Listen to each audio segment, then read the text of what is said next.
the most memorable part was we were sitting on the sort of deck of our room overlooking the river, and a young male elephant came by, literally walked, right in front of our deck.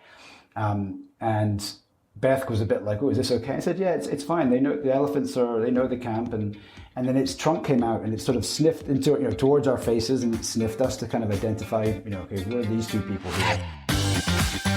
Hello, everyone, and welcome to Travel Trends Season 5, Episode 8. This is your host, Dan Christian, and I'm thrilled to continue our conversation on safaris. This is our second installment. Today, we're going to be speaking to Iain McConachie, who runs Wilderness. That's formerly Wilderness Safaris, but now just Wilderness, as they plan to expand globally, and we'll talk about that in great detail in our conversation today. But before we do, I just wanted to acknowledge Sherwin Banda from African Travel, who joined us for that first episode. I still have goosebumps from him describing the experience on a safari, and we actually rushed to get those videos up on our Instagram and YouTube channels so you can see him describe that experience for yourself. And also, I encourage those of you who haven't listened to it, definitely check out that episode after you listen to Wilderness. This is an equally fantastic discussion, but I just wanted to highlight and thank Sherwin again for joining us for that opening discussion.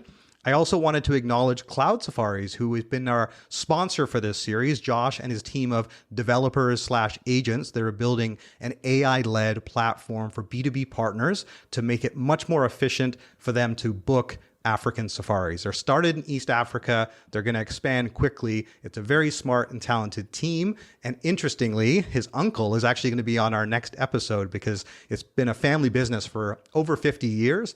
And Cliff is based in Tanzania and runs Savannah tours. So I thought it'd actually be great to get perspectives from South Africa, from Botswana, and from East Africa, with Cliff joining us from Tanzania. And I'm actually going to be speaking to him shortly from Berlin, where I am now. But just for those of you that want to find out more information, check out cloudsafaris.com and definitely get in touch with Josh and the team if you're interested in selling African safaris and learning more about their technology. Now, the travel schedule has been incredible over the last few weeks. I was in Monaco at the Forbes Travel Guide, The Summit, recording our season 2 of our special hospitality series. And what a perfect venue for luxury and hospitality. I stayed at the Fairmont, and we had an extraordinary few days there interviewing 10 highly regarded guests that are going to be part of this Leaders Behind the Stars series, where you're going to get a much better understanding of how these incredible hotels achieve their 5-star status. I actually spoke to a number of them that achieved it in their first year. I spoke to a number of people that have multiple 5 stars, but of course, Forbes Travel Guide rates the hotels, they rate the spas, and they rate the restaurants. They're also into the cruise space. And they also work with travel agencies as well. So we're going to have a special highlight episode to finish off that series. But there's going to be 10 parts launching on Thursday, March the 13th, and then 1 episode a week for the next 10 weeks. And then here I am in Berlin, just about to experience ITB for the first time. And I'm doing a session on hidden gems. And I'll look forward to bringing you highlights. And I'll be sharing on the social channels. So check out at DC Trips and at Travel Trends Podcast on Instagram for highlights from this event. And then the travels continue. I absolutely love traveling. I love this industry, and I have the privilege to be invited and to speak at a number of events this year. We've updated our Travel Trends Podcast.com events page to highlight all of the events I'll be at. And I definitely encourage you not only to check it out, but if you're going to be at any of these events, please reach out to me. I would love to meet you there, and wherever possible, I'll look to incorporate you on a future Travel Trends episode. Next up is going to be the Educational Travel Consortium Conference in Mobile, Alabama. And then I'm going to be in Miami for the Aviation Festival, and then headed to Denver for the Adventure Travel and Trade Association Conference, which I'll also be back later this year in Patagonia. But right after that, I'm going to be headed to Focusrite Europe for the first time, which I couldn't be more excited about because, as all of our listeners know, I'm a huge fan of Focusrite. It's one of my favorite industry conferences. I've attended for more than 10 years in the US, but I've never been to Europe. And so Pete, Gene, and the team kindly invited Travel Trends to be there. So we're going to be recording podcasts at the event. And on top of that, they are offering our Travel Trends listeners a special 100 euros off your ticket of whatever is the prevailing price. It's a Travel Trends 25 is the code, but there's actually a dynamic link that you need to check out on our website to be able to access that offer. We actually just put this out in our newsletter that went out last week. So make sure you're registered to receive our monthly newsletter, traveltrendspodcast.com. We'll be sure to put it in the next edition as well. And we look forward to many of you joining us there. Now, the events will continue. I'm going to be at the Arrival event later this year in October in Washington. And again, if you're going to any of these events, definitely reach out. I look forward to meeting so many of you in person. I love the fact that we now have listeners in 125 countries. And today on the plane, when I was flying from Nice to Berlin, the gentleman next to me, and this is a first for me, but the gentleman next to me, after we got up in the air, turned to me and said, "Are you Dan Christian?" And I couldn't believe what I was hearing because the guy was an unfamiliar face. And it turns out that he was actually at our World Travel Market conference talk, and he really enjoyed it. And he just wanted to tell me how much he benefited from that discussion. Sure enough, we spoke for the next hour and a half on the flight. And I just wanted to recognize Eduardo, who I'm going to get some more time with at ITB in the next few days. So I look forward to getting more time with you, Eduardo, and it just shows you just how much of this industry we now reach and connect with, both with the podcast and the events that we're going to. So that was a pretty cool moment for me, and I know it was for our team as well. We'll be right back. In today's fast-paced travel industry, businesses face constant challenges, keeping up with new technologies, meeting ever-evolving customer expectations, and promoting products effectively. The real struggle? Managing it all in-house. That's where Travel Tech steps in to transform your business. With over 25 years of experience, Travel Tech is one of the most trusted names in travel technology, offering tailored solutions to fit your unique needs. They make it easy to create seamless, bookable websites, manage and promote products, and automate everyday tasks, giving your team more time to focus on what matters most, your customers. Plus, Travel Tech is the go-to name in cruise technology with cutting-edge solutions for tour operators as well. Plus, Travel Tech has just launched Tech Talk, a new podcast for travel professionals by travel professionals. Explore the stories behind the biggest innovations in travel. Visit traveltech.com/traveltrends or tune in to Tech Talk on Spotify and Apple. That's traveltech.com/traveltrends and Tech Talk on Spotify and Apple Podcasts. Are you looking for ways to grow your travel business through paid media and optimized SEO? Then you have to check out our friends at Propellic.com. They are the leading digital agency for growth in travel and tourism. Propellic offers bold digital marketing strategies to ensure your travel company's success. They have a remarkable methodology that has actually been implemented by TravelAI.com, and they are a leading SEO agency globally and offer a range of resources, a podcast of their own, a blog on their website, Propellic.com. That's Propellic.com. And don't forget to mention Travel Trends for your free marketing audit. Now, back to the show. Now, let's get into today's conversation and continue this African safari theme. So today we're speaking to Iain McConachie, who is actually based in Colorado, and you're going to find out about his accent very quickly. But when you learn more about wilderness, and for those of you who are already on the website, wildernessdestinations.com, you'll see these extraordinary images from the camps that they run. I mean, they started in Botswana, but they've expanded to Zimbabwe and to Zambia and even to Rwanda now. And it's an extraordinary company that has the most luxurious experiences. And we talk about that. How do we manage luxury with conservation? And there's some really fascinating ways that they develop and work with the local communities. And so it addresses many of the questions that I had, and I'm sure many of our listeners as well. Whether you're a travel agent looking to book your clients on a safari, I think you're going to get a ton of value from this conversation. Or if you're just looking to go on an African safari yourself, I think you're going to learn a lot from this conversation. So on that note, let me welcome Iain to the conversation today. Iain, it's so great to have you on Travel Trends. Thank you so much for joining us. No, thank you for having me. Excited to be here, and appreciate the invitation. Definitely, and I was keen to speak to you, and also specifically wilderness, because you have a really interesting backstory in Africa and the safari space, but I know you've expanded outside of that in recent years. So tell us a little bit about the company itself. I want to talk about your background as well, but set the stage for all of our listeners on who Wilderness is and what you guys do. Sure.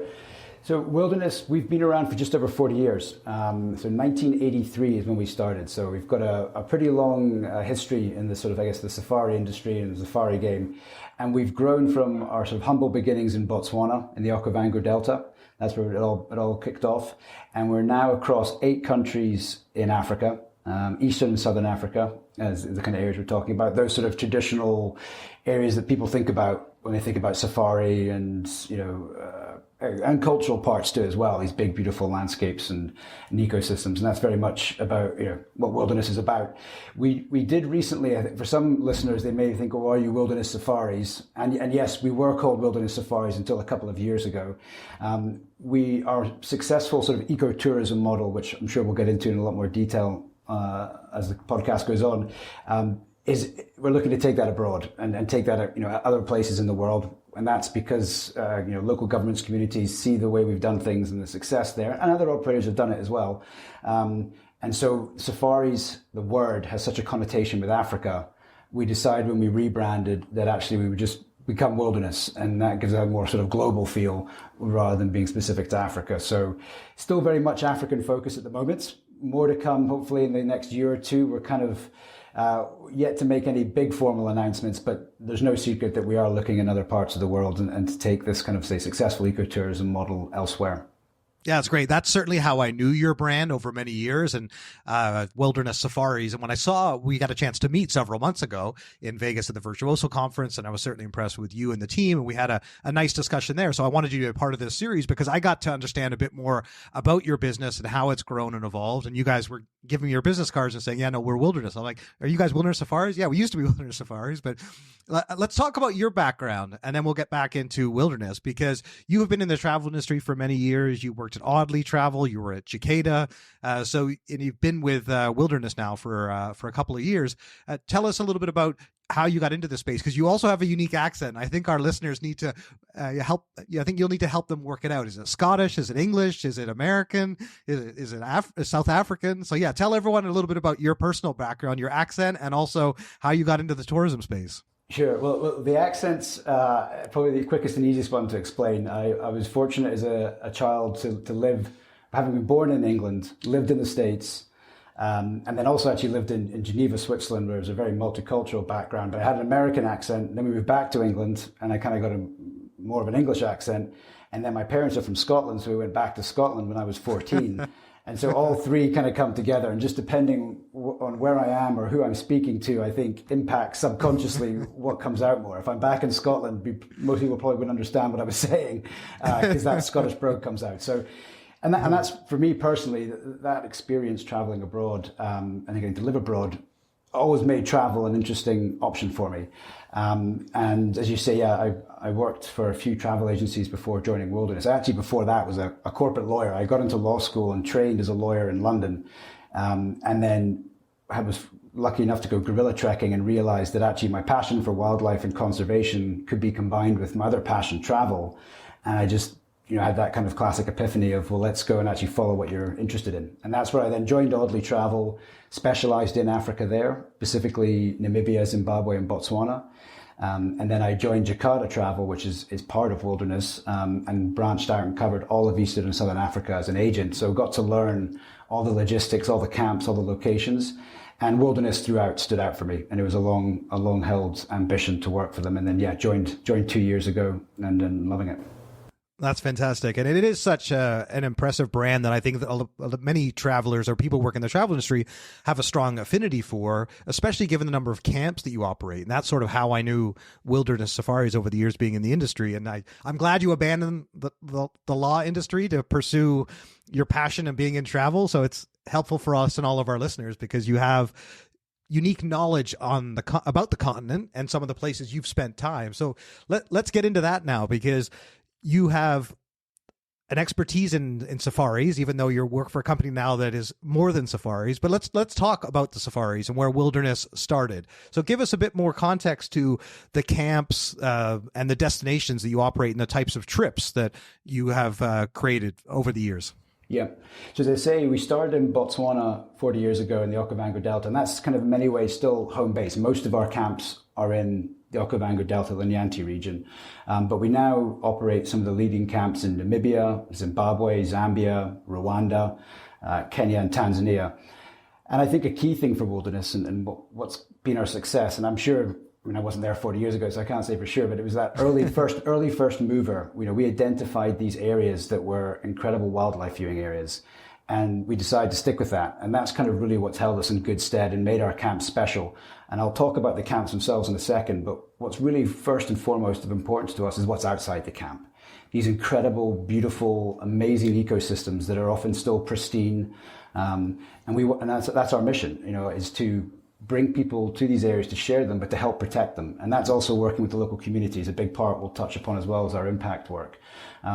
So what's really become a mainstay for wilderness is these big, pristine wild ecosystems that provide amazing wildlife experiences. And we say wildlife experiences is a general term. Namibia, it's a little bit different. The landscape plays a bigger role. So it's not so much about lots of animals. There are still wildlife and animals there, but it's a kind of just, again, that amazing ecosystem and natural habitat that you can explore and be blown away by.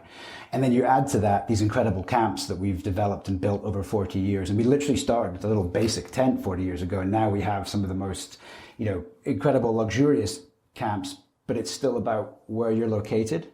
And even when you're in these kind of amazing camps that are, got sometimes private plunge pools and a wine cellar, etc., we still want you to feel connected to what's outside the camp. It's an immersive experience. We want you to still feel like you're on safari, even though you've got that high level of comfort.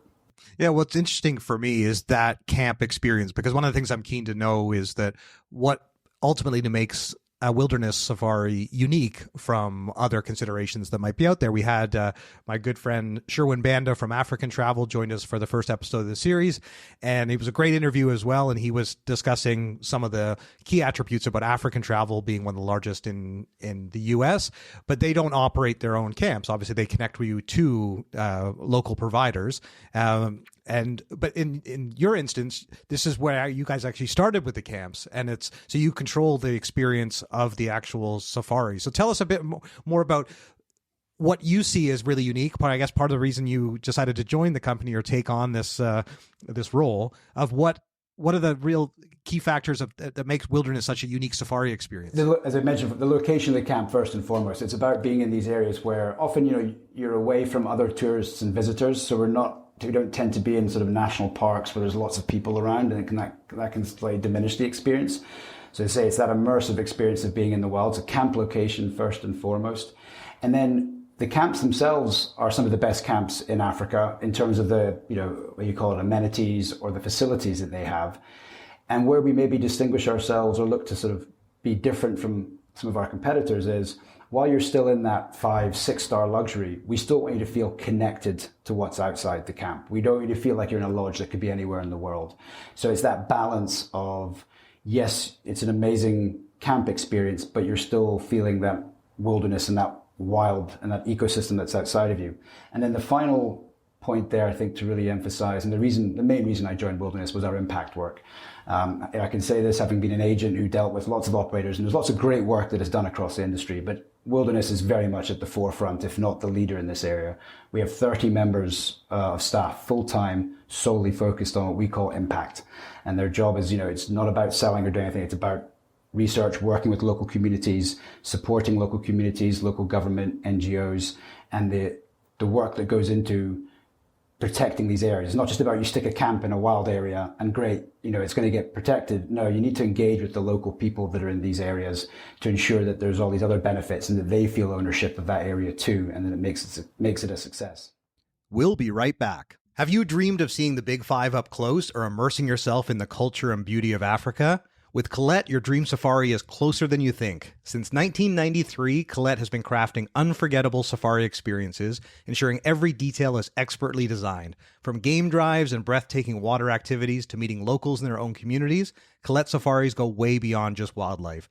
They stay in hand-picked lodges and camps perfectly situated near parks and reserves, and they minimize one-night stays so you can enjoy 2 or 3 nights in each location, giving you ample time to unwind and connect. Whether you're an avid adventurer or a first-time explorer, a travel advisor, or a traveler listening to this podcast, they offer more than just a safari. It's a once-in-a-lifetime experience shaped by a team of passionate travel experts. Start your safari adventure today. Visit gocolette.com to learn more and discover a trip that is perfectly tailored for you. Explore, experience Colette. Check out gocolette.com. Did you know that over 20% of people who purchase a ticket will upgrade to a refundable option when given the choice? By offering Refund Protect, you make it easy for your customers to protect their ticket purchase against emergency circumstances like illness, injury, accidents, and more. Whether you're an airline, hotel group, tour operator, ticketing platform, OTA, or transport solution, when you partner with Protect Group, your customers get peace of mind and you generate extra revenue. With a Trustpilot score of 4.8 stars and over 31,000 reviews, they treat your customers as their own, earning the highest customer ratings in the industry. To find out more, check out Protect Group at protect.group. That's protect.group. Attention travel operators, destination management companies, and accommodation providers. Managing payments doesn't have to be a source of stress. Meet Flywire, the modern payments platform built specifically for the unique needs of the travel industry. With Flywire, you can collect payments from travelers worldwide with ease. Enjoy faster payouts in your preferred currency, reduce payment fees, and offer your guests flexible, localized payment options they're familiar with. Not only does Flywire simplify your operations, but it also helps elevate your guest experience and boost your bottom line. That means you can stop worrying about payments and focus on what you do best, creating unforgettable travel experiences. Discover how Flywire can help your business save time, save money, and deliver truly seamless transactions. Visit flywire.com/travel trends to learn more. That's flywire.com/travel trends. And now, back to the show. One of the things I do want to ask you, I want to understand how the safari experience has evolved over the years. And you were already highlighting a few things about luxury, about wine cellars, and some of the things that many people may not know or expect to be a part of the experience. Because essentially, you use the word like 6-star, like you go, there's ultra luxury now experiences and you offer those. But so I'm keen to know how it's evolved over the years, but I would like to just talk about conservation because you've mentioned it a couple times. So I want to dive into that specifically. So when you talk about impact, and I think most of our listeners know our concerns about over tourism and the need for sustainability, especially as we expect more and more travelers to take a safari in the next 10 or 20 years. So talk to us about those conservation efforts and exactly what it is that you guys do to protect the landscape, the local culture and environment. And the thing I guess I'd be keen to know, Iain, as you share that with us, is are you seeing that making a meaningful difference in terms of booking activity or people choosing wilderness or coming back to stay at one of your camps? To touch on that last point, yes, certainly it's becoming a more prominent factor. We look at tourism in the future, people are gradually, I think we all kind of thought, there'd be like a switch turn. Everybody all of a sudden is going to go, I want to go with the most sustainable or green operator. And that's not always the case. People sometimes say they want that, but they still want certain elements to their trip. They still want to have the experience they're going for. But certainly the industry is moving that way and it's becoming more and more prominent. I think from the safari perspective, safari is really interesting. It has evolved a lot. So we call it six. I refer to it as 6-star because we're getting what's a 5-star camp, and then somebody goes and adds a spa or a plunge pool in your room, or has 800 bottles of wine. You're kind of like, well, what is that? That's now 5-star. What becomes 4-star? It's all very subjective. But when I talk about 6-star, it is the ability now for us camp operators to build and operate camps that have got some of these facilities that you would normally expect in a traditional hotel. It's no longer just a Meru tent that's got a bed, a drop toilet, and that's your safari experience. There's everything in between that, 6-star down to entry level, 2 or 3-star. So it's a very sophisticated industry. And then where impact comes into that, and I think where wilderness does an excellent job, is don't need to sacrifice that impact, that sustainability by going for 6-star. In fact, you can actually enhance it and increase it because the value that you're bringing and by having fewer guests in a particular area means that you're doing you're having a less impactful stay on the environment, but you're bringing in greater value for the local community in terms of the actual dollars you're bringing in, greater value for us as a company and the work that we can then do engaging with those communities and supporting them, and a greater experience for the guest because they're actually getting to go and see these beautiful wilderness areas without another 30 or 40 vehicles around them. And to put it into context, I often, when I'm talking to North American agents and clients, is if you go bear trekking in Yosemite in August, it's beautiful and there's going to be lots of bears probably, but there's also a lot of people. It's just an easily accessible park, and it's and that can some people say it diminishes it. Or you can go bear trekking in Alaska, and you're probably not going to see nearly half as many people. Beautiful landscape, still lots of bears. Yeah. And so it's that kind of elevated wildlife experience that I'm talking about, which we focus on at Wilderness. That's our first and foremost aim. So when you mentioned the 6-star, the kind of that luxury experience, that's one of the things I'm keen to ask you, because I've the privilege to be in Africa on 2 different safaris, South Africa, and then some of our listeners may have heard on our first episode, I was talking about Kenya and Tanzania as well. There's so much more to Africa that I'm keen to explore, but certainly from those experiences, I've had the privilege to stay in some luxurious places that one had a plunge pool, and it was like it far exceeded my expectations of staying at safari in Africa, and the food is extraordinary. The thing I'd love to ask you though is, how do you balance the luxury with sustainability?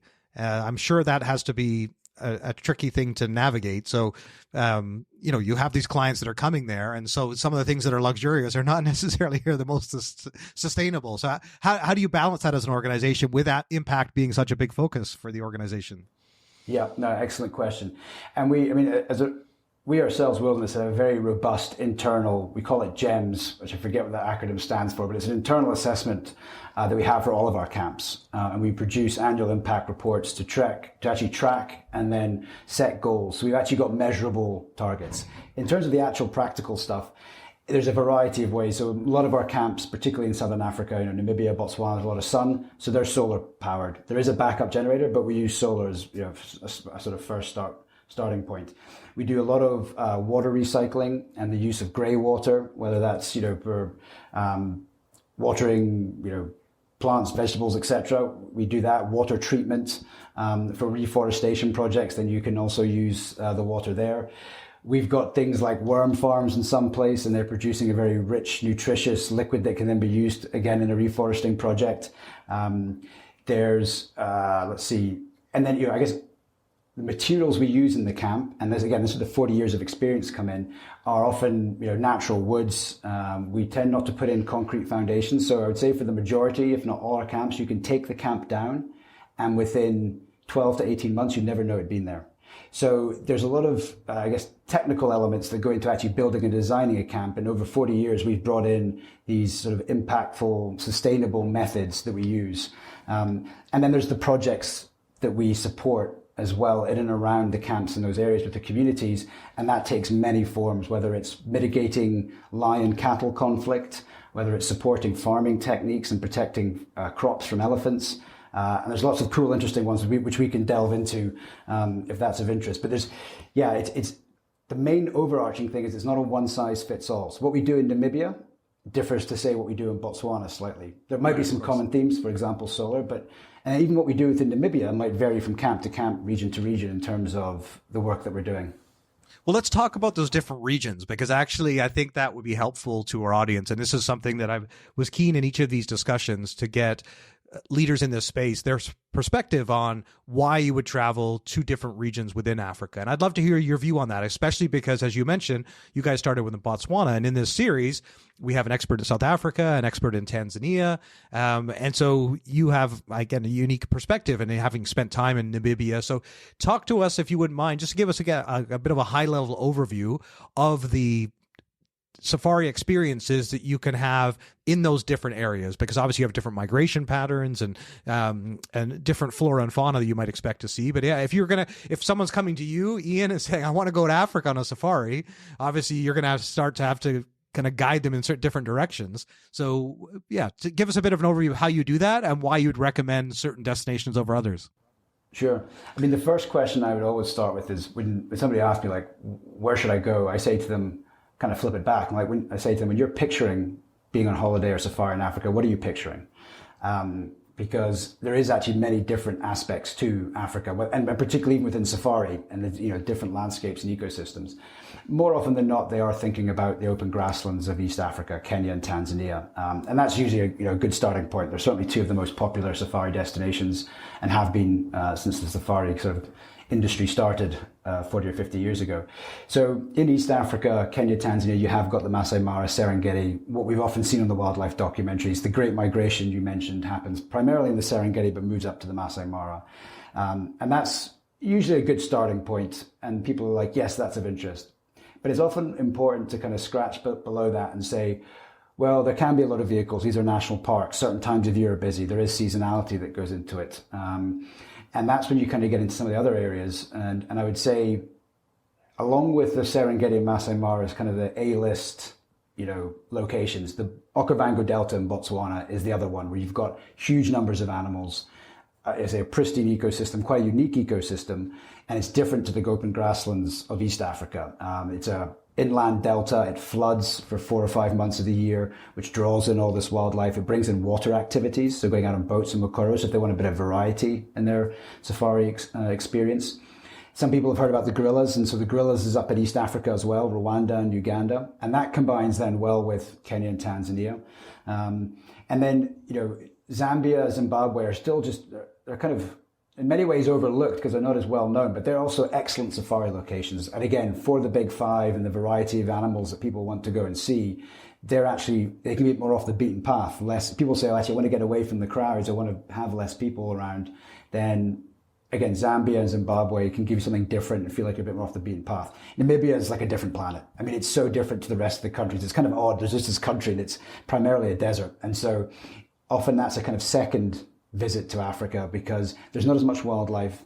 So it's not what people are initially envisaging. But they hear about it. And when they want to go back, they're like, okay, I'm up for something different. And Namibia provides that because it is so different compared to everywhere else.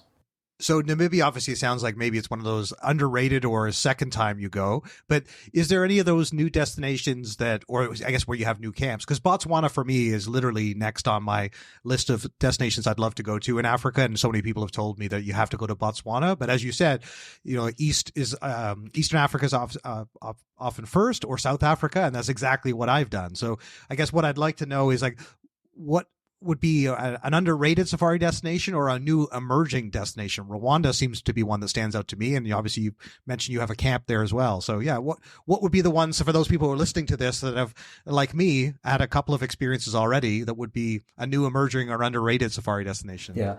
I mean, certainly, going to Rwanda, a lot of people know about the gorillas, but actually in Rwanda, there's Akagera National Park, which is on the eastern side. That's a kind of traditional safari. It's had the big five reintroduced. It was decimated after the genocide. And so we've got a camp there, and we're actually building a new camp there later this year. And you can then go and do like a trip in Rwanda, gorilla trekking and safari just in Rwanda. So that can feel, Rwanda's very much kind of on the beaten path, but there's actually more to Rwanda that's coming online, and it's an amazing country. And it's certainly not as well known as Kenya and Tanzania. So Rwanda is definitely one to kind of think about if you're going back again. And then, as you mentioned, we've done South Africa. Botswana and Zimbabwe, I would say, are two that you definitely want to think about because it's always a tricky thing to describe. Like South Africa is a wonderful place. It's a little bit more developed, I guess, is the easiest way to put it. And so it's like that comparison between Yosemite and Alaska. When you go to Botswana and Zimbabwe, you do feel like you're getting away from the more well-trodden path. These are still very popular places to go, don't get me wrong, but they feel a little bit more exotic. They're less known. They haven't got the size and the GDP output that South Africa has. They just feel like they're this sort of, Botswana is probably about twice the size of France with a population of, I think, 2 or 3 million people. So these are just big open areas. So when you're there, you do feel like you're kind of getting off the map a little bit. So Botswana and Zimbabwe have got these excellent safari destinations to go to. No, that's great. I appreciate your perspective for someone like myself who's returning. I'm sure many people listening to this, partly they're listening because many people listen who are travel advisors and they're keen to know more about the companies and the trips you offer. But there's also, we're seeing more and more of our listeners that are direct consumers. And so one of the questions I wanted to ask for their benefit is for someone who has not been on a safari, beyond the destinations, which you kindly explained, just in terms of what they should expect or what they should prepare for their first safari. And I'll just give you one that I totally missed out on with my wife and kids, is that we totally forgot to bring binoculars. Literally everyone else has amazing binoculars. And our guide couldn't believe we didn't have binoculars. I guess, we were on a big extended trip anyway, so we just didn't have good binoculars. So what would be some of those tips, or give some of our listeners some advice on what to expect for their first safari? Yeah, I think as a first step, certainly speaking to like an agent or an operator that can give you the knowledge on seasonality. Make sure you're going at the right time, because the seasons can vary in Africa. It's not hot and warm and idyllic all year round, and that dictates what you're going to maybe pack as well. And then I think to your point around maybe some specifics to put in the luggage, binoculars are very helpful. The wildlife isn't just sitting next to the vehicle all the time. I mean, it's great when it does, and that does happen, but sometimes it's off in the distance. And if you are in a national park, like say the Serengeti, you're not allowed to go off-road, so you need those binoculars to get a good view. In the mornings, it can be cool. People think Africa's kind of hot all the time, but actually in the mornings in particular, when you first wake up, particularly in the peak season, which is actually their winter, particularly for Southern Africa, it's still a very pleasant time to go. There's no rains. Temperatures are cooler than the kind of hot summer months. But in the mornings, it can be, almost freezing. So you want to have layers. It warms up quickly. As soon as the sun pops up, the heat does come. But when you're first heading out, you want to kind of make sure you've got, pants, a t-shirt, maybe a long sleeve t-shirt, a fleece or a jumper. And that way you can easily peel off as it does warm up. And then just a quick point on that, this is again why going to certain camps over others, and doing a bit of research and getting some advice there. Most of our vehicles will have blankets. So if people are caught out by the cold, we've got blankets ready, these kind of thick poncho style blankets that they can use in the mornings when it is cold. So you've got that there as well. But packing a few layers is usually a good idea, along with the binoculars and the camera. Yeah, that was another surprising thing, because everyone just associates Africa with being hot, and it's clearly when early in the morning, because when you're doing your safaris, and for those that listened to our conversation with Sherwin, he was describing the first experience on a safari, and it was quite captivating. But one of the things that I didn't realize, obviously it makes sense, you're going early in the morning, very early, or later in the day, because you're clearly trying to be watching the animals when they're most active. So I appreciate you sharing those tips and suggestions so that someone does make sure they show up. I think the most important one, certainly you just highlighted, is the time of the year. And I just wanted to ask you a bit more about that one, because, and I'm sure it all depends on where you want to go, but in general, traveling to the continent of Africa, are there certain times of the year that you would recommend and other times of the year you would suggest to avoid, whether it be the crowds or weather? Because I think most people listening to this are going to be in North America or Europe or Australia. So just tell us in general terms, if you wouldn't mind, what are the best times of the year to travel to Africa? Sure. As a general rule, and this applies to both East and Southern Africa, our summer months, when our summer holidays are here in the Northern Hemisphere, at least, is kind of that peak season. So June through to sort of September time. And that is a good general rule of thumb. You're probably not going to go wrong. Go traveling then. And the reason for that is, temperatures, say in Southern Africa, are that bit cooler, but it's also dry. They don't get their rain then. They actually get their rain in their summer months. There are the little pockets and nuances, as you say, depending on the countries you go to. So festive seasons are often popular, particularly in East Africa, because they, again, have a sort of very temperate climate sitting on the equator, and it's a nice time to go. It's not in their rainy season. Times to be mindful of with the weather are in East Africa, their rainy season is late March, April, May. And so that prices could be great and very low, but you're probably going to see quite a bit of rain. And then similarly in Southern Africa, you'll find, and it's a big part of the continent, so again, there are variations to it, but their summer months are then, and it can get very hot, so over 100 degrees Fahrenheit during the day, and there can be some rain. And so people have often tended to avoid going to the likes of, Botswana, even South Africa for safari, and Zimbabwe then. My little tip, if you're somebody that doesn't mind the heat, doesn't mind a dry heat, go early November, particularly to Southern Africa. Prices are much lower. It's the tail end of the dry season. The wildlife is very concentrated around what remaining water sources there are. It's quieter in terms of visitors. And, again, in the night and during the day, it does cool down. And so, you get an amazing safari experience in early November, lots of action and wildlife. And you just need to be comfortable with some dry heat during the day, because it could get up to 40 degrees Celsius, over 100 degrees Fahrenheit. Wow. Yeah, that's a really good tip. I think so many travelers now are looking to travel in shoulder seasons when they've just gotten used to destinations being overcrowded and overheated. And so climate change is a concern, and unpredictable weather patterns. But this is where, people are trying to figure out where to go when. So I wanted to ask you that. I appreciate those tips. The other thing I wanted to ask you, given how much time you've spent on the continent, is some of those experiences you've had, and if you can share with us some of those like wildlife encounters or some of those like particularly memorable moments. I'll just very, very quickly share. This is a much tamer example, but we went with our two kids to East Africa. They were both 12, they're twins, and the guide kindly gave my son his binoculars, and this was like on the first day of this outing, and we quickly set upon a lion chasing a zebra, and he recognized right away what was about to transpire. And so he got my son all set up to watch the lion attack the zebra. And my son was like shocked, disturbed. Like he couldn't believe my daughter still makes fun of my son for the face that he made, because he was literally horrified. At the time he was upset. He sat down and he cried for a little while afterwards. And it affected him quite profoundly, because we drove up in the vehicle and watched the lion not only continue to suffocate the zebra, which again, stuff that that it was new for us. I didn't realize how they cover their nose and actually suffocate them rather than trying to bleed them out. And then they start eating them. And it's like, he wanted to go home. He had seen enough. But ultimately, like, it was part of the journey of understanding life and death and what happens in the bush. And so the trip got better and better after that, but I think we kind of all needed to go through that. It was genuinely shocking. So that's something that clearly many people experience on a safari, but for us, it still stands out as a memory, and we still talk about it from time to time. But I'm sure you've got far more compelling ones than that. So would you mind, Iain, sharing with us a couple of your big highlights on safaris? Sure. I mean, and that one's a good one. I mean, not many people do get to see a kill, certainly straight away. There are guests that want to see that action, and we can definitely advise them on where to go. I mean, for me, my most memorable safari experience is when I actually took my wife on her first safari, and we went to some wilderness camps up in Mana Pools in Zimbabwe. And she loves elephants. She'd never seen an elephant before. And we went in early November, so that time of year I was recommending.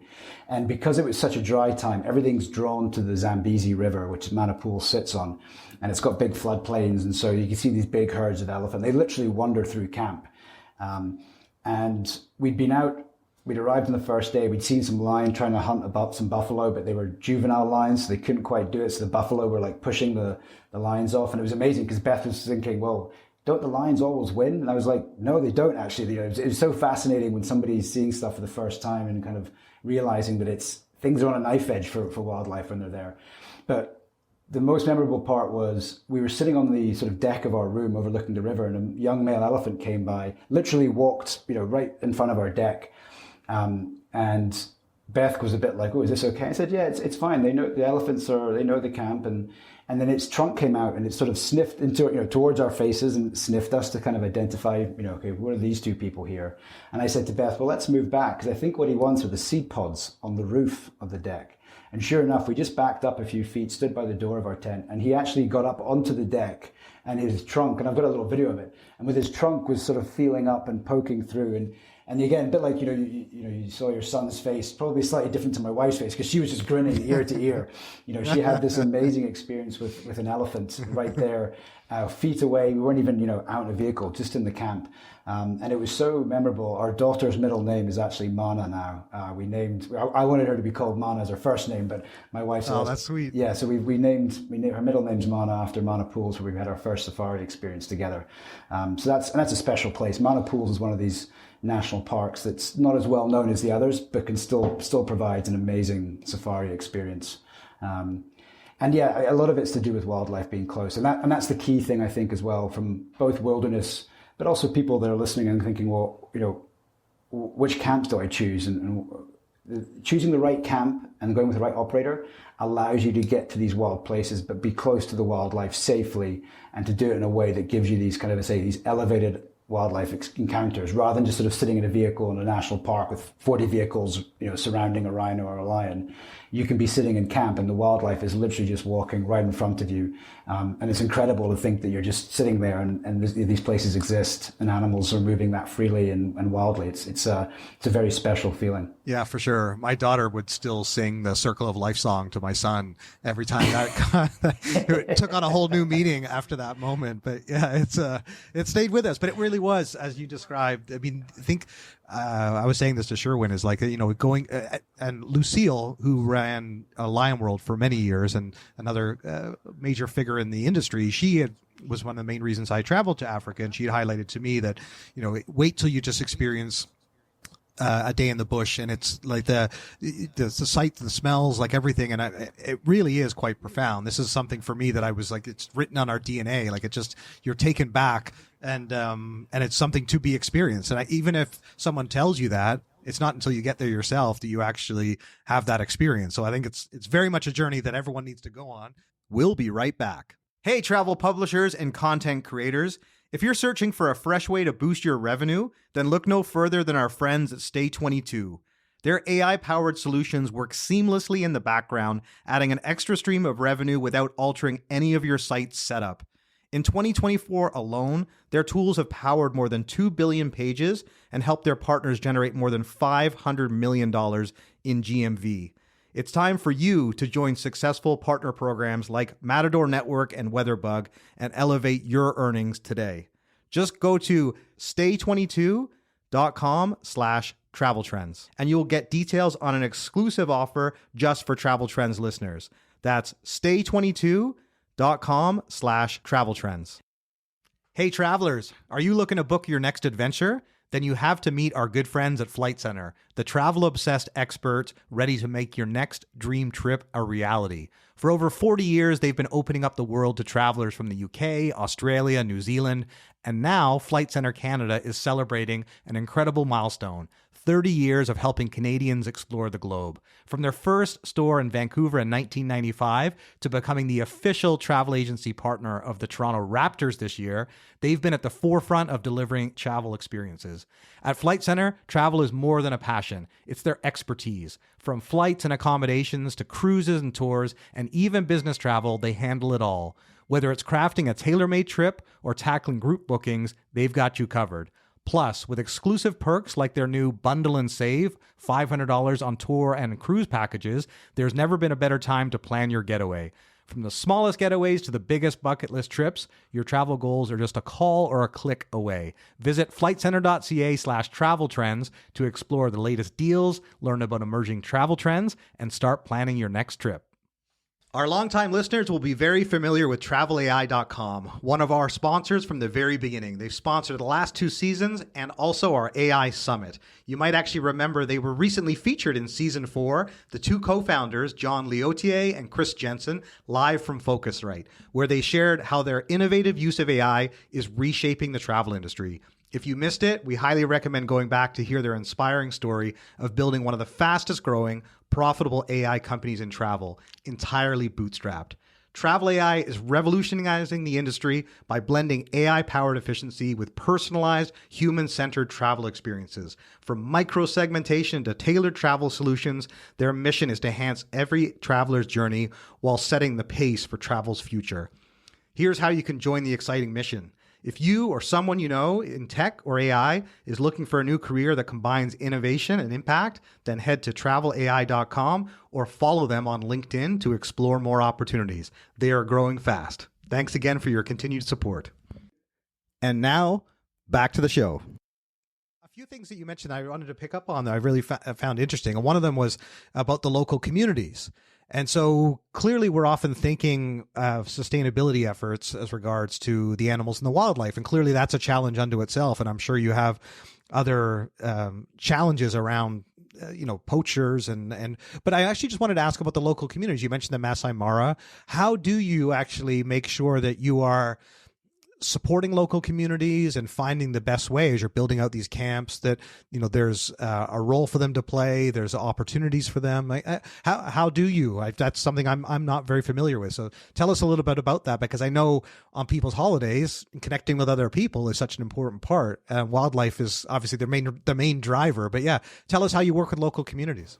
Yeah, I mean, the main thing to say is it takes many different forms and formats. There's definitely not a one size fits all. And I think that's a key thing that any good operator should be doing, which is not coming in and saying, this is how we're going to do it. We're building a camp and then, it's going to give you a few jobs. That's great. Job done. And I think that's largely been accepted now and realized by most operators. Funnily enough, this may seem flippant, but kind of almost simplistic. I was talking with our head of impact, and he said the challenge now is everybody kind of thinks about focusing inside the park on the wildlife, as you say. And actually, he said, our challenge as a camp operator, or not a challenge, our job is to focus on what's outside of the park. Because what's inside the park will take care of itself. The wildlife, the nature, it's been doing that for millennia.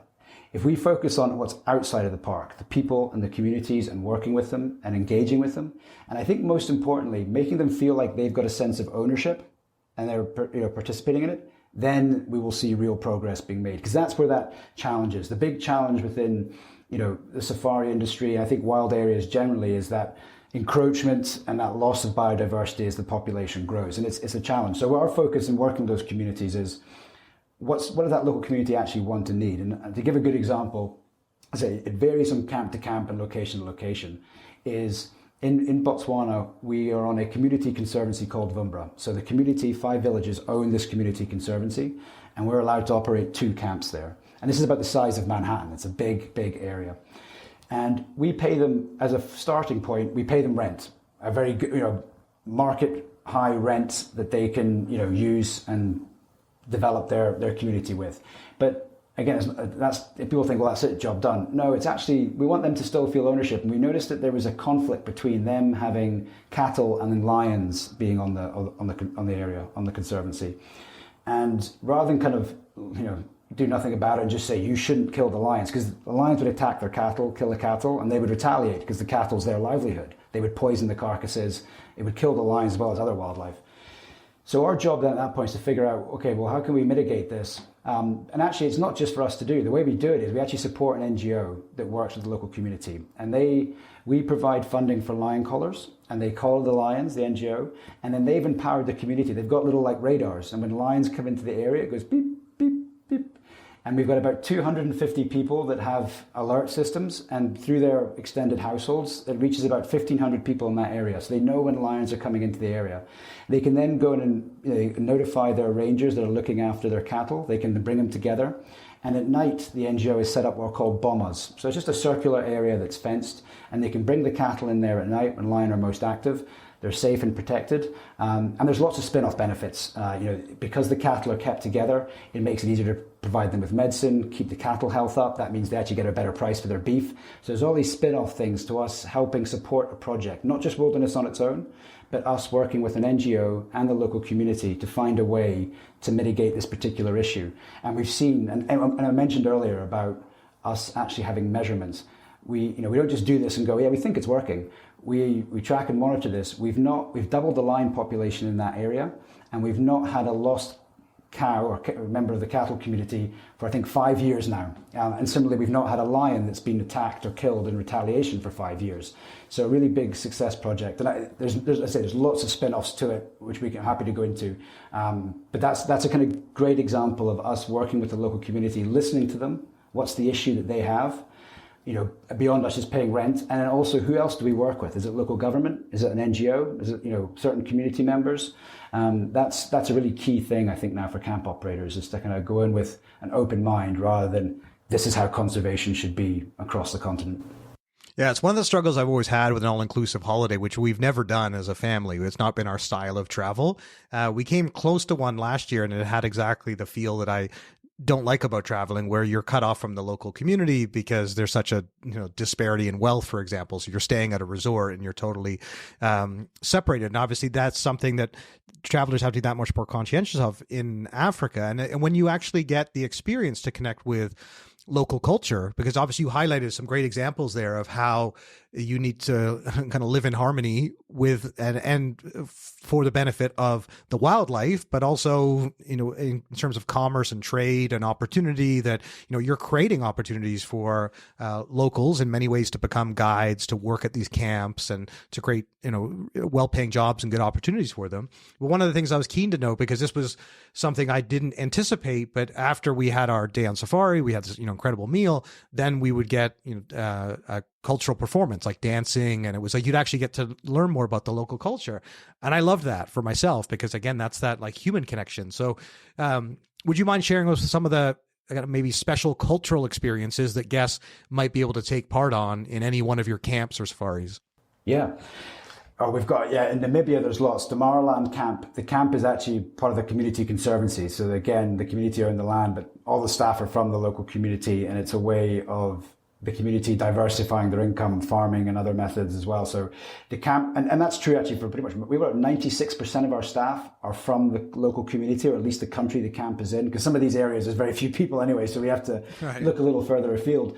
But over 96% of the staff, and what we say to them is, yes, we train them on kind of, a level of service and certain skills, but we also say to our staff, you own this camp. It's, this is in your country. Bring your style, your kind of flavor, as it were. And a great example of that is in Botswana, where we do Boma Night. Every Monday night across all our camps, we have lovely dining areas within the main lodge area.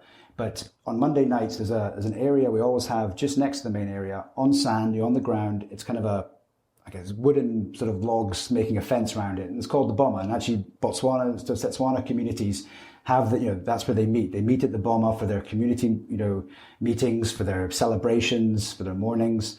And so we bring that concept into the camp. Each camp has a choir. And that's the kind of, because they're in these remote areas, we find things for the camp staff to do and bond. And they love singing in Botswana. So they have these choirs, camp choirs. And so we bring that into the Boma, and they will sing songs, they'll perform the local dances, and they'll talk about, what the song means. Guests actually get up and can dance with them and get involved as well. It's round a fire. Cool. And we eat out under the stars. And there's the usual food, and we bring in some local foods as well, so guests can try that. So although you're in this kind of luxury camp, and we've talked about wine cellars, various whiskeys, etc., wonderful food, every Monday night we want to give guests the chance to connect a little bit to Botswana culture. And even though we're in these remote areas and you might not have a village next door that you can go and visit and do it during the day, on a Monday night, the staff will come in and share that culture with guests. And often by that point, guests have met the staff, and the staff are all friendly and encouraged to interact with guests. And so, there's a conversation to be had, and the staff will join, many members of the staff will join for dinner. Oh, that's great. No, I appreciate you sharing those, because I think that's where it really came to life for me, that it was like, it was on all levels. It was a truly like immersive experience. And it was, I guess the best word for it is delightful. Like, I was just, every day was like, and so the other thing I wanted to chat with you about is going back to even where the conversation started with wilderness safaris and now being wilderness, is where the company is headed and where these experiences are headed. So maybe let's stay on the continent first and speak in terms of the safaris themselves. So I'd love to hear how you see those evolving in the next, 5 or 10 years. What sort of, how you're adapting to different customer needs or different types of demographic shifts, or what is evolving, what I guess, and also too, happy to share what's staying the same, because there's a perfection to a certain extent with the way some of these safaris operate. So it doesn't necessarily need to change or evolve, but clearly consumers and their behavior and are often doing that. So tell us a little bit about how safari experiences are evolving. I think first, and there's probably two kind of key obvious ones for the direct guest experience. One is the nature of the activities. I think this concept of just going and sitting in a vehicle, for 3 or 4 hours in the morning and then 3 or 4 hours later in the day, we're in a much more, I guess, healthy, conscious society today, and people want to be active at times. So there's that, I guess, diversification of experiences. And a lot depends on where you are. And some places already lend themselves well to that, where you can go and do hikes and walks. And some are kind of finding ways to bring that into their experience. I think I'm trying to think of kind of some great obvious ones. I mean, a lot of our camps in Botswana used to be game drives and motorboats. You go out, now you've got Makoros, you've got nature walks. There's also heli safaris. The gorilla one is very popular because, again, people like the idea of being able to hike and walk. And then Namibia, that's where Namibia is coming in, because a lot of what you do is out the vehicle rather than just because there's not as much wildlife. So there's that part to it. And then the in-camp experience is evolving. And we've touched upon, how the camp can be elevated with, and some camps have gyms now. And we have some camps that have almost like a lap pool. It's 15, 20 meters long. People can swim properly, not just a cold plunge pool. So there's those parts within the camp itself. Food is a big one. That's the other one I was going to mention is, it used to be very traditional food. I think when you went on safari, sort of meat and two veg, type thing. I think again with global taste changing, but also from an environmental perspective, we grow a lot of our own, vegetables. We work with local, again, touching on those community projects, we support local communities in Rwanda, and we buy all the produce locally from farmers. And that, great community project work, but also giving our guests that varied menu, that healthier menu, often that lighter menu. And we're seeing that with a lot of camps playing around with different ways of how they do food, rather than just like, here's a big brunch, here's, an afternoon tea, and then here's a big dinner. And you kind of seem to find yourself snacking in between, and you come back from holiday 10 to 15 pounds heavier, thinking, God, how did that happen? So food is kind of one that's, we're able to do a lot more in that area today. And I think finally, and this is where, again, Wilderness, we're in many ways fortunate, but a lot of hard work got into this. The guest experience around impact and sustainability, they want to see it rather than just be told, oh, $10 of your stay per night goes to this foundation or trust.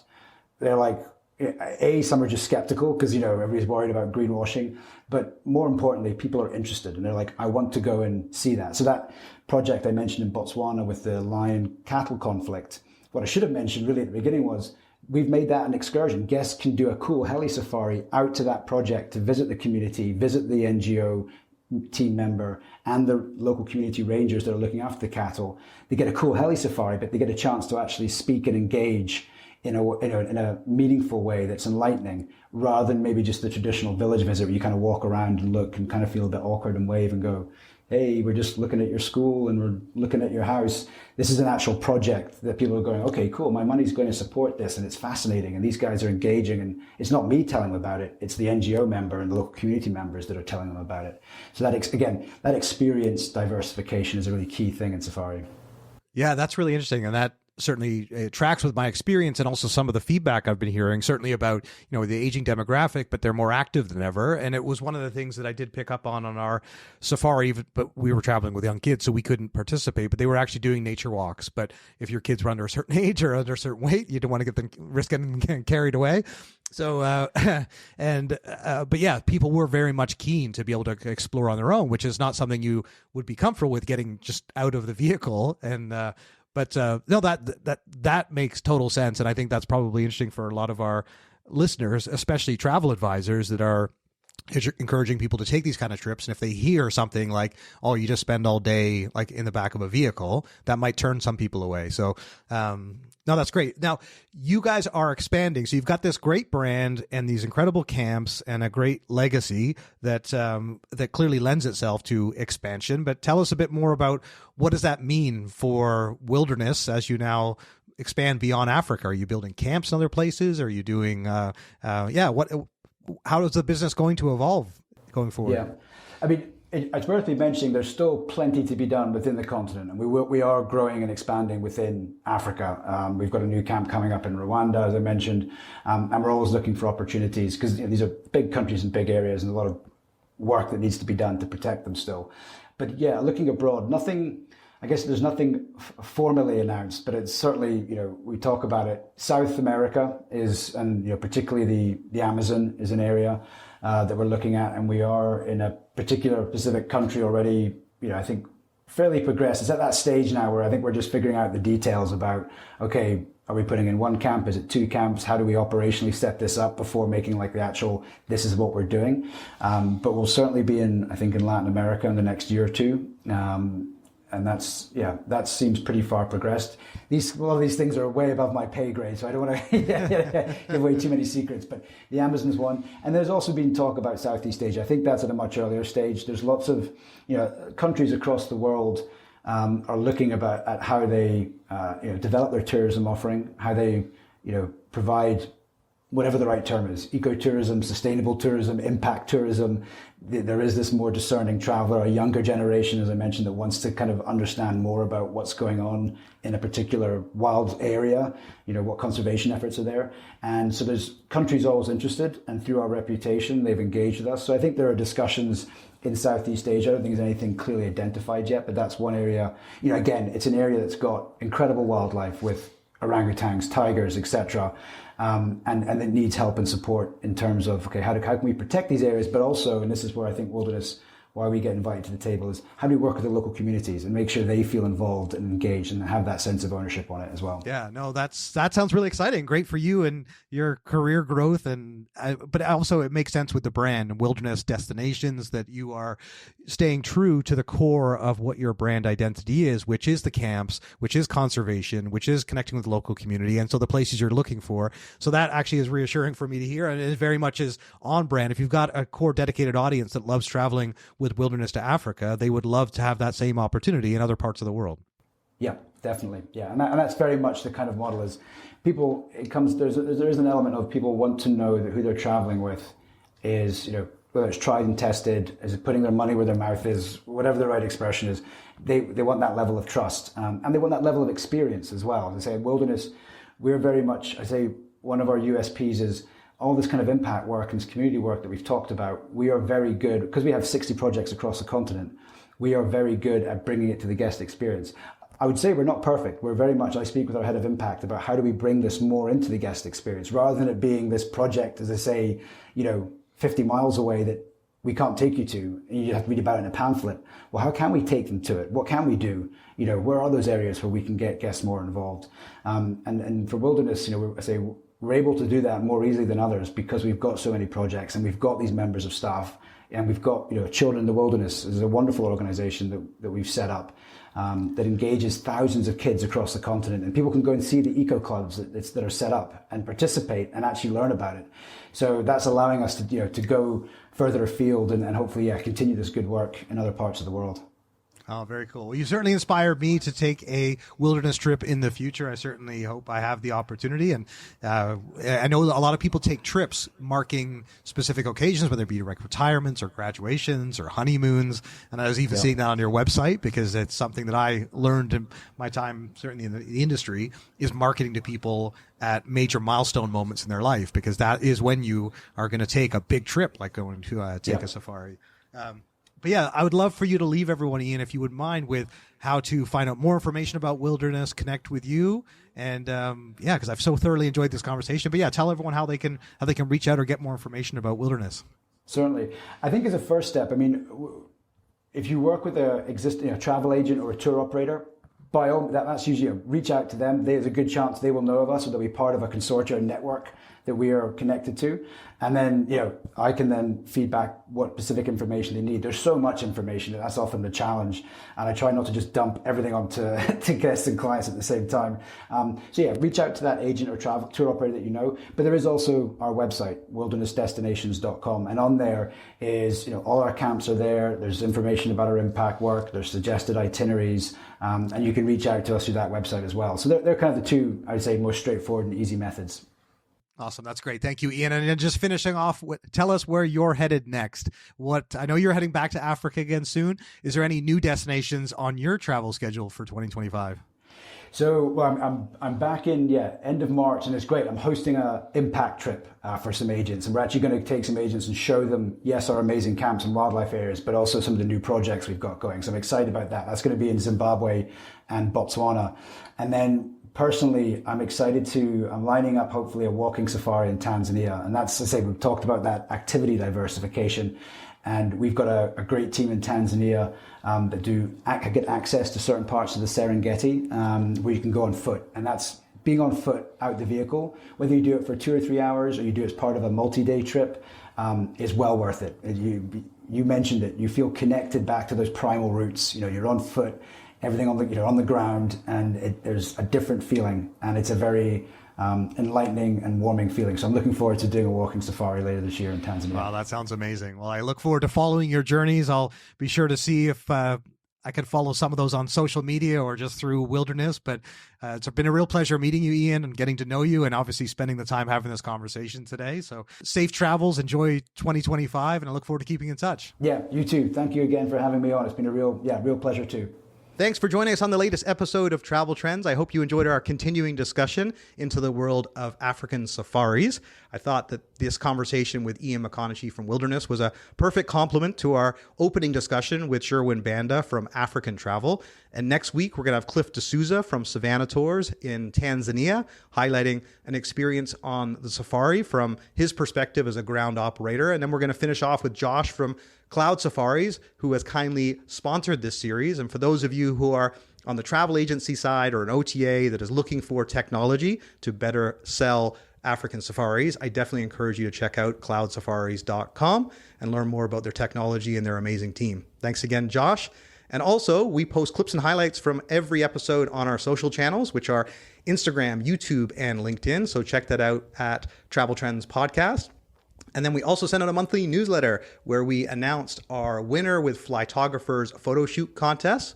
So check that out to make sure that you are in the know first, as well as our special offer with Focusrite Europe for €100 off. And the one other incentive I wanted to extend at the end of this episode is that any of you that actually choose to book your Focusrite ticket and use that link, that is a dynamic link on our website. The code is TravelTrends25, but you're best to click through on the link. Anyone who actually books a ticket with that code, I will guarantee you an in-person interview at Focusrite Europe. So definitely plan to join us there. In the meantime, I just wanted to wish everyone well from ITB in Berlin. And until next week, safe travels.